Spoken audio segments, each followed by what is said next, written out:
All right, so we'll call to order the June 27th, 2025 HVAC IAQ Building Committee meeting. We'll stand for the pledge. Pledge allegiance to the flag, United States of America, to the republic for which it stands, one nation, under God, indivisible, liberty and justice for all. Just realized that you guys do not have a camera for me. Why not?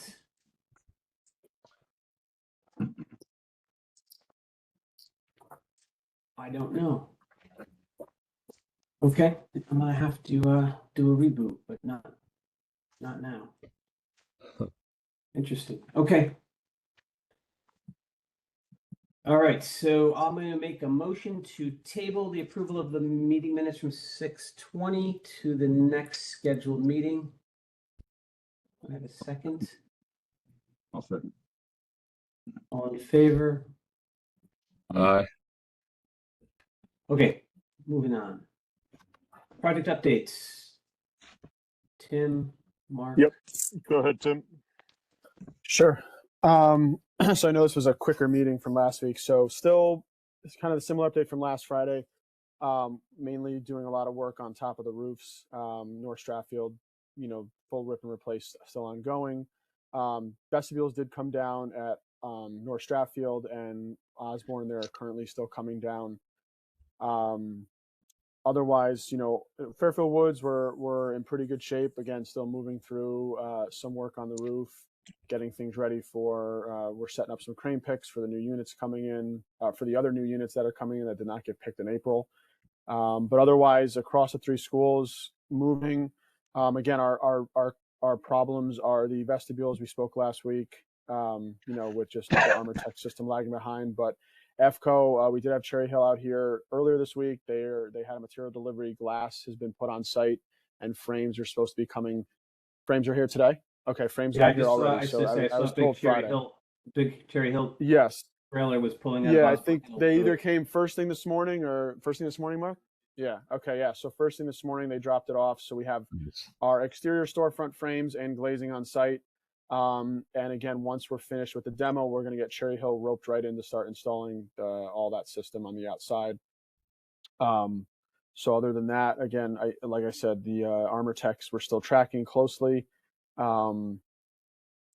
That's really it at the moment. We were able to wrangle in UI. Our friends at UI saw Mark. So UI, we had a meeting with them on Tuesday.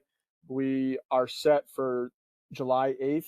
Well, we're getting final confirmation from UI, but our impression was that there was no issue with getting that scheduled. So 7-8 is for Osborne Hill and Fairfield Woods, and that would start our final sequence of permanent power, which is going to be transformer drops, followed by secondary connections and primary conductor connections, which would give us permanent power to the schools. We're looking at like the week of 7/14 for permanent power for those two schools. I think we have 7/17 and 7/19 respectively for Osborne Hill and Woods, and North Stratfield is the quicker of the three, since we already did a lot of the work in the fall. So we have a 1-day shutdown. We're tentatively scheduled for July 14th, that Monday, where we're going to come in, terminate the secondaries in the transformer and re-energize. So critical there. We're holding on schedule. And again, we just need UI to keep their commitments to us. So as of right now, we have those commitments from them, and we're just getting everything finalized by them as well. Very good. Got my video is a loose cable. Okay. Tim, Mark, anything else to add? Nothing to add. We have essentially one invoice and 2 ATPs today. So it should be pretty quick. Any updates on Fitz House with our Sal? Any updates on anything worthy of note this week, or just continue? The train came out on wasn't yesterday, Wednesday. Serviced RTU F4. The compressor drives tripped. which they attributed to either a power spike, a power imbalance, overheated, no definable reason why. Drives are finicky pieces of equipment. We will put a monitor. I'll have the district electrician check the voltages in the panels and put a monitor on it. I find it highly unlikely that we have an unbalanced load.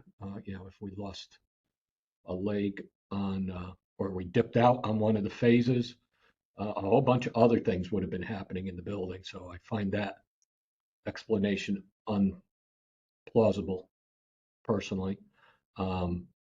Spikes, there should be a surge suppressor, so I don't buy that one either.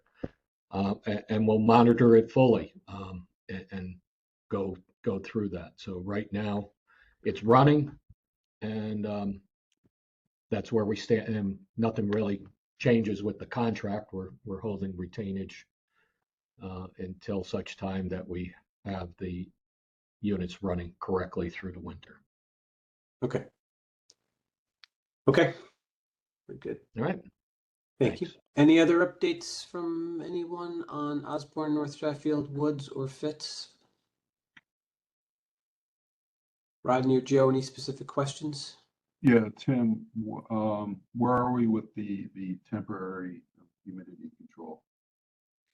I had that old business, but well, why not? Go ahead. Oh, temp humidity control. So we're procuring some units from Home Depot, so that we can get them over to the classrooms at Osborne Hill and North Stratfield.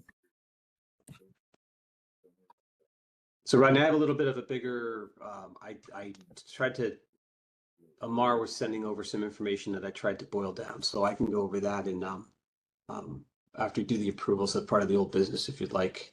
Yeah, that's fine. And spell out what his proposals were each of the three schools. Okay. Okay. Tomlinson updates?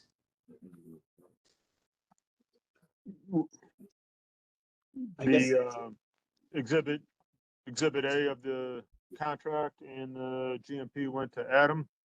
He's working on it to get it onto the Board of Selectmen meeting agenda.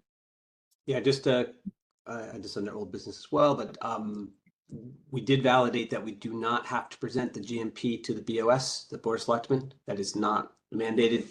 I've been exchanging communications with Adam. We haven't spoken yet, but we've had a few email exchanges.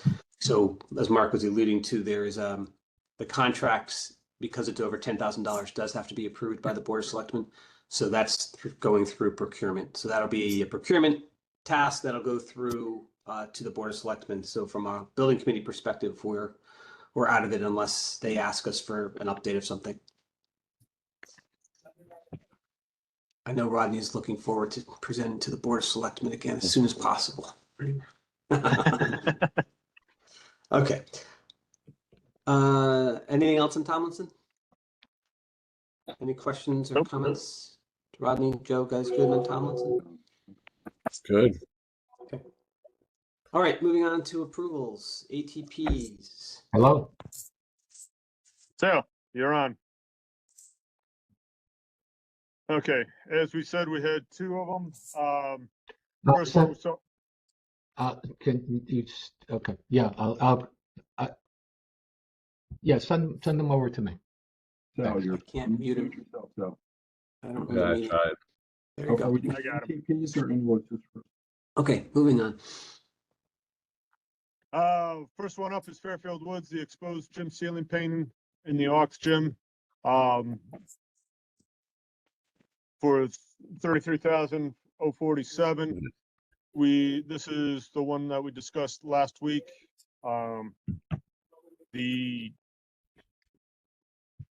This is basically the items on the painting allowance so far. It is, and this is part of the discussion. There are 7 items on there for a total of $48,451, which is a balance of $1,500. But it does include the Bolton 5 that is included on the count, but it can be, it was included in the ATP that was approved. So this number is kind of double booked right now. The 4318 is double booked. So if we leave it in the ATP of Bolton 5, what we're seeing on the painting allowance will come down by another $4,300. For Joe's edification, Mark, do you have the your contingency log flat file at your fingertips? So Joe, just quick background. I'd asked Mark to create a sort of summary of all of the ATPs that were pending. So this was sent to you a couple of times, but just to go over it, make sure you don't get any questions, right? So if we're looking at Woods, is this Woods? Yeah. Yeah, this is Woods. The ATPs that are listed and they're in gray below, meaning we've talked about them before in the meetings, but those numbers are all encumbered. Scroll back up. Those numbers are all encumbered in that less pending issues category. Okay. And that's at 73,000. That 73,585 reflects all of the pending ATPs, showing the total contingency remaining. The deferrable piece was the replacement of the ceiling tiles. We moved that to a deferrable bucket instead of pending. That was my next question is what are we deferring to? What is that? Yeah. Okay. So that's showing the contingency. So we're trying to keep our eyes on the full scope of ATP. So we had an appreciation for all of the work that could be coming down and what the impact would be to the contingencies for each of the schools. Gotcha. So when Mark talks about the double booking, that 4,300 is right. I guess is also reflected in this as a double hit. So okay, $4,000 on the 1.15 million. That's a good idea to keep track of these.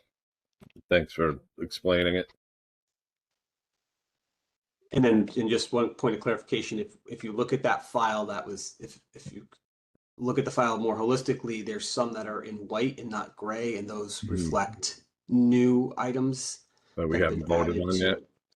No, that we haven't talked about. We haven't discussed yet. Gotcha. Okay. And a true up would reflect. Mark puts placeholders for true ups that are, if it was an estimate, that we're waiting for the actuals to come in. So gotcha. It's an ATP that's just going to adjust that estimate. So it usually shows it as a $- but I guess conceivably it could go up or down. But that's the placeholder for it. Okay. So just Makes so you're sense. aware. Thank you. Okay, so back to Woods painting.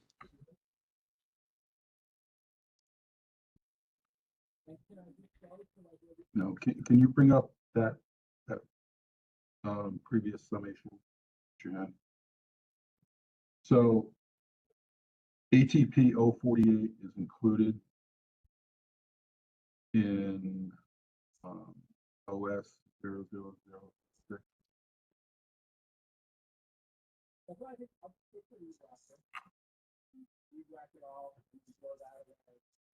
Didn't hear you, Rodney. 048. So the exposed gym ceiling auxiliary gym, the ATP 048 is included in the cost for the $48,000. Yes. Okay. And I'm going to skip around. It's OS 36. Yeah. Versus OS 36 here. This is the unmarked up. All right. So why are we expected to approve $33,000 in ATP? Already have we? Let me back up. Have we already authorized the $50,000 or in the amount? In the painting, No, not the painting. Oh, the painting and patching work. Have we authorized the $50,000? I believe we have. I The believe full we amount. have also, I believe we have also, yes. Okay, so then why are we expected in 048, ATP 048, to approve an additional 33,047? It's a. No, Mark, I don't think we approved that yet, Mark. I don't think we approved the third. This isn't on top of.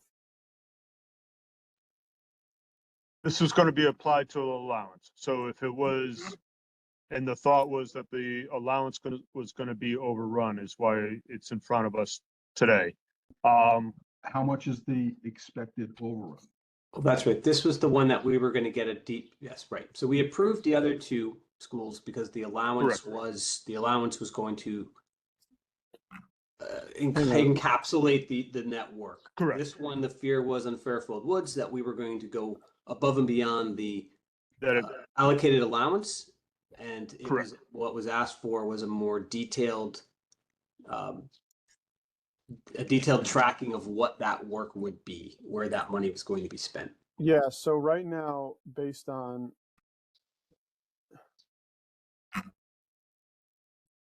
And we tabled, Rodney, the spend against Fairfield Woods for the allowance of painting, whereas we authorized the other two schools. Absolutely, yep. So this is the breakout of the work for painting. this right? AT This is all known painting that would go against. Yeah. That painting So just to clear it up. So last week prior to this call, we didn't have the final numbers for like the painting. So we were expecting to go over the allowance by around $8,000. So now with the adjusted costs, and again, all of this being applied to the allowance, we're coming in at the 48,451. So the balance, right, we're showing here is the $1,500. So we're still under the $50,000 at North Stratford or at Woods as well if we approve any ATPs that we have the painting in at the moment. I mean, we're about to go over it, so anything else we have to add or come up with, we'll go over the allowance, but we're just under.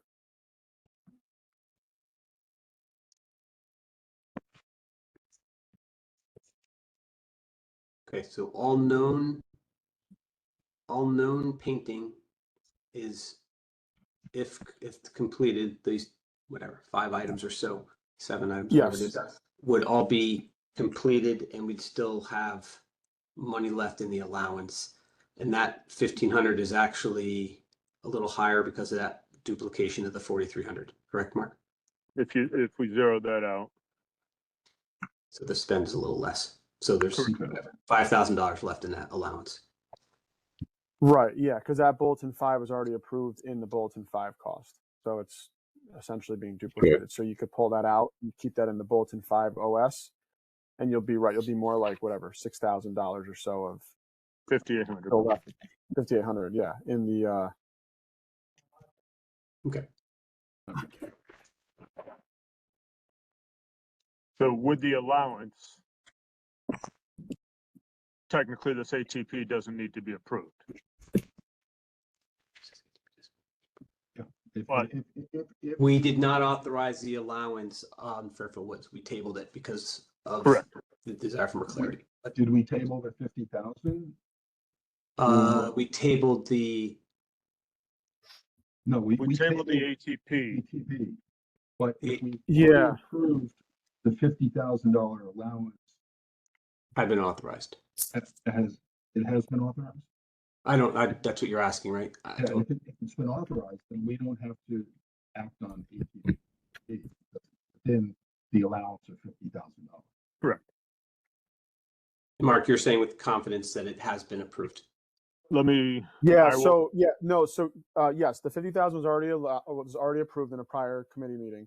The only reason why we came to you guys with the paint as an OS is because it was an FPS ad. We just wanted to make sure you were aware of it because it wasn't base contract. So if it was base contract, Rodney, I agree. We wouldn't have had to even come back to you. We would have just put it through the allowance and moved forward. But because it was bigger and an ad, we wanted to make sure everyone was aware of it.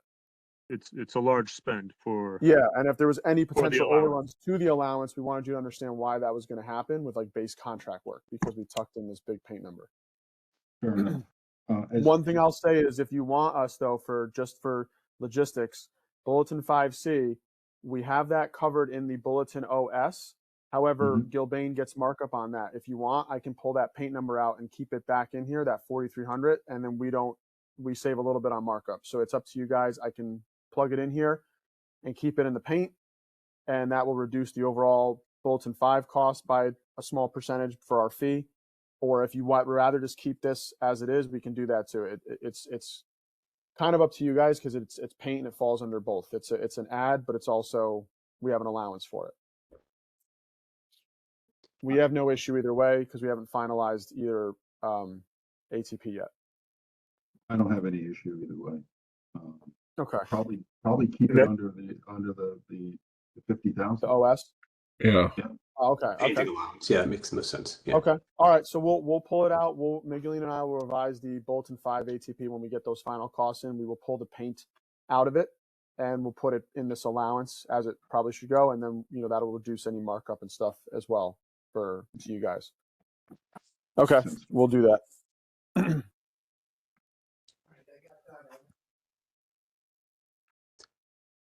Okay, so for clarification then, so we'll make a motion to approve ATP 048 exposed gym ceiling painting in the auxiliary gym, which is not an incremental allowance, but an allocation of the existing allowance to that work in the amount of $33,047.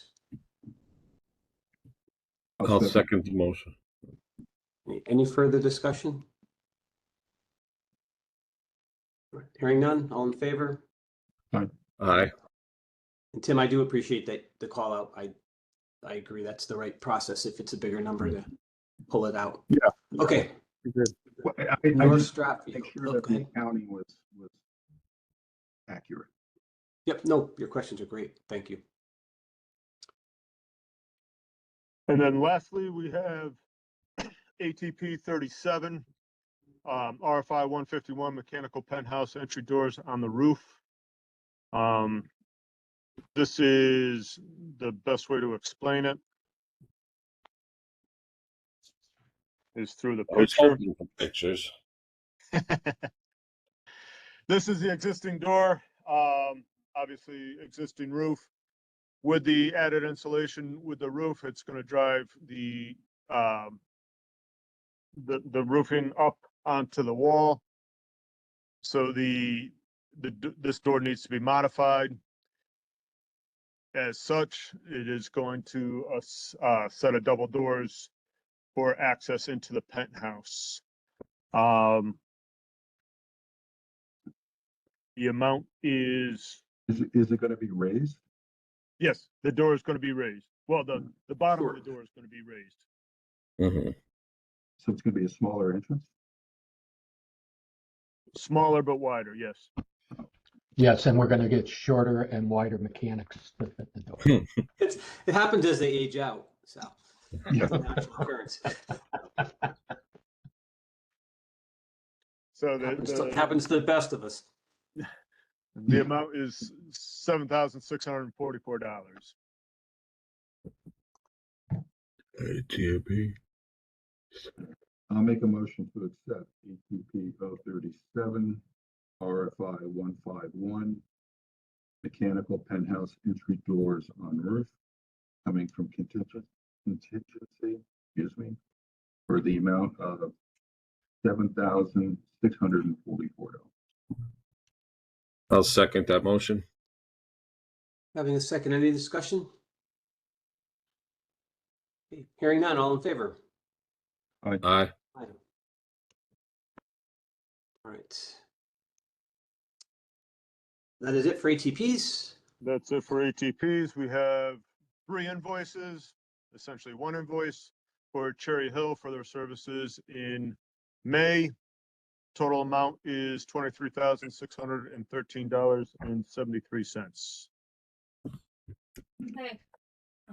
I'll make a motion to accept Cherry Hill's invoice 03 for Osborne, North Stratfield, and Woods dated 5/31/2025, the total amount of $23,613.73. I'll second the motion. Having a second, any discussion? Hearing none, all in favor? Aye. Aye. Motion passes. Thank you. All right, old business.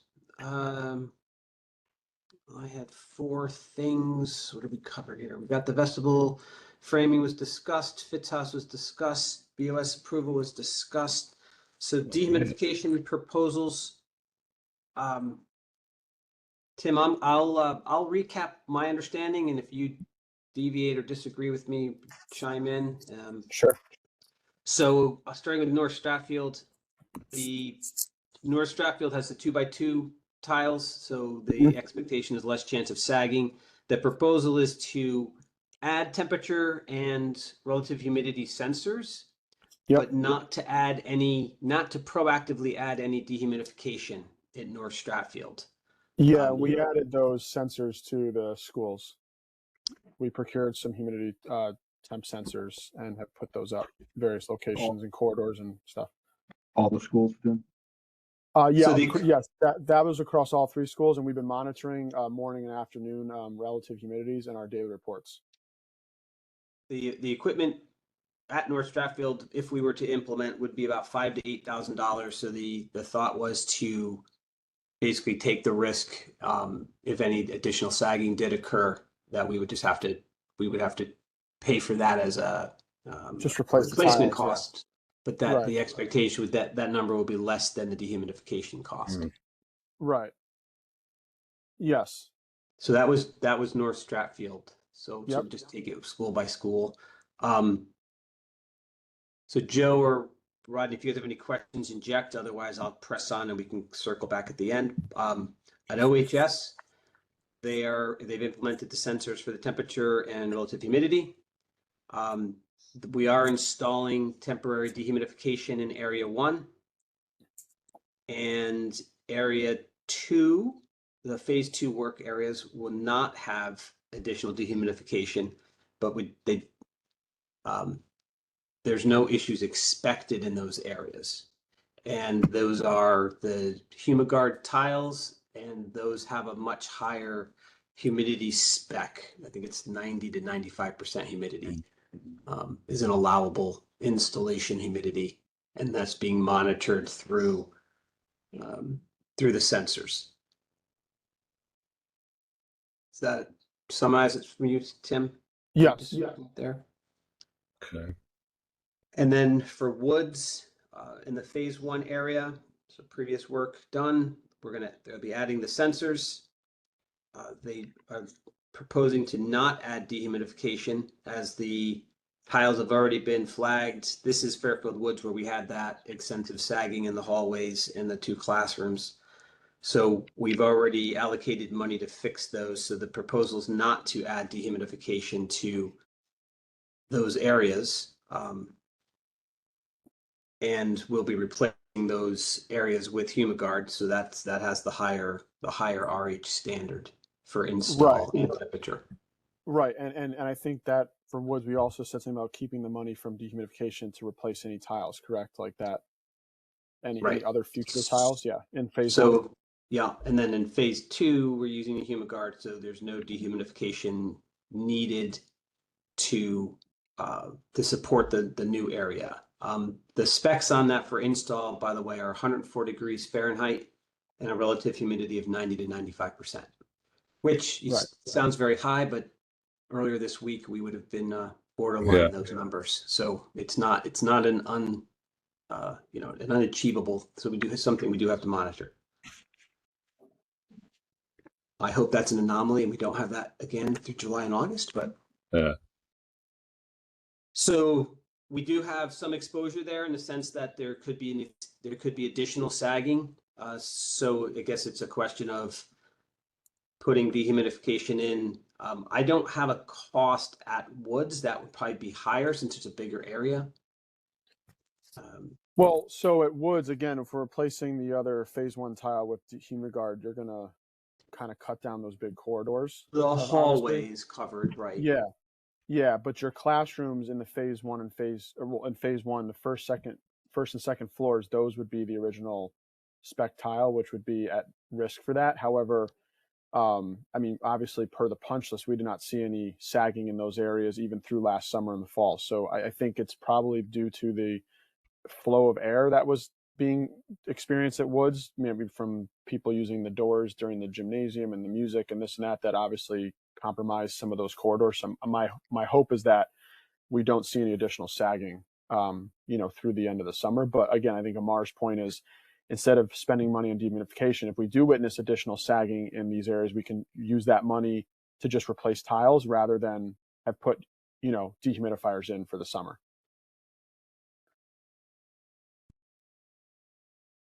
Mark or Sal, you guys, I believe the town had some dehumidification devices available as well. Were those, is that a true statement, or were those? Sal Yeah, had it's 7 already? available. We have 7, Jeff, and I can get them over, over to wherever Osborne. they need them. But yeah, we are procuring additional ones for Osborne to get them over there. So your design has the town's units allocated as well. We don't necessarily need to use the town's units. We'll probably, if Sal wants to bring over there to get us kicked off as we get these orders in, because we're buying, buying a bulk order of them essentially. But we can let the town take theirs back in case they need them to spread across the district. I don't think we need to tie them up at Osborne Hill. What's the total cost for those units? So Sorry, I what? couldn't hear you. Yeah. What's the total cost for those units? I got to get back to you on that.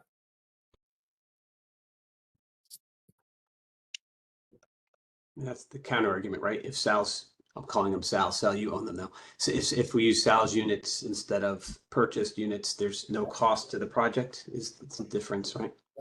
That's correct. Well, yeah, but the thing is, I think, Sal, you only had 6 to 7 total units, and we really want to get one in every classroom, and as well as maybe a couple in the corridors. So I think we are going to have to procure. Well, that was my question of if the plan has allocation for those 6 or 7, that reduces the cost by the 6 or 7 that would be needed to be purchased. So I guess just to understand that. Yeah, I can do a little analysis on that and get you guys just a cost difference. I mean, we're procuring what we're procuring is like Home Depot based ones or smaller. Just so you're talking probably a couple $100 a dehumidifier, because they just have to, each classroom is going to get one, and our next 150 labor will monitor and remove the water, et cetera. So these are more homeowner grade, not commercial grade dehumidifiers. Yeah, because we need to just get them in the classrooms, and they're adequate enough for the space, per classroom. So part of the morning afternoon ritual now is to empty the buckets. Yeah, we'll have our next 150 labor team. Yeah, be charging that over at Osborne Hill. Okay. Otherwise, we have to worry about running drain lines. I assume the towns are a little more commercial grade. Or are they the same? They're basically the same thing. They're not. Okay. Okay. They're not big giant dehumidifiers. I mean, we've had, the ones that look like an old IBM machine from the '60s in our buildings. It's nothing like that. It's a little closer to a residential unit. Okay. Nothing like they would use in a cellar flooding situation or something like a remediation team. No, that's what I was. Yeah, that was what I was referring to. Something that would have been, for a remediation kind of situation. That's where I jumped to in my mind with integrated sump pumps and whatnot. So okay, all right. So Rodney or Joe, any questions or thoughts, comments on that plan? Does that make sense to you guys? It makes good sense to me. Sure. Yeah, likewise. Okay. Told Amar we would bring it up to the group and make sure we were all on board. So, okay. That's all I have for old business. Anything I missed, Joe, Rodney? No. All right, moving on to new business. I have no new business. Anything, Joe or Rodney, anything on the new business side you guys want to bring up? Nothing from me. Nothing for me. All right. Okay, hearing none. I'll make, the next scheduled meeting is July 11th, so we're back to our alternating week. This meeting was pulled forward for the July 4th holiday, and then we're back to our regular cadence. So I will make a motion to adjourn. I'll second the motion. All in favor? Aye. All right. Okay. Thank you, everyone. Have a